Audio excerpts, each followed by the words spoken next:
Hello friends, welcome to future TNPSC.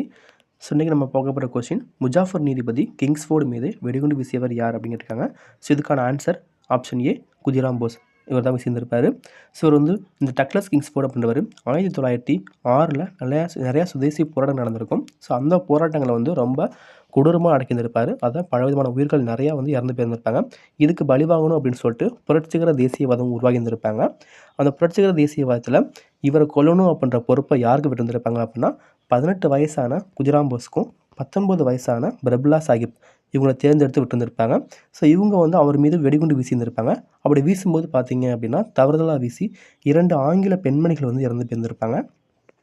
இதனால் பார்த்தீங்க அப்படின்னா நம்ம பிரபுல்லா சாஹிப் வந்து தற்கொலை பண்ணியிருக்கவர். இதே குதிராம் போஸ் அப்படின்றவர் வந்து இவரை பிடிச்சி கொலை குற்றத்துக்காக வந்து தூக்கிலப்பட்டு வந்திருப்பாங்க. ஸோ இதுக்காக மொத்தமாக 35 பேர்த்த அரெஸ்ட் பண்ணியிருந்திருப்பாங்க. இதுக்காக வாதாடினவர் தான் சி.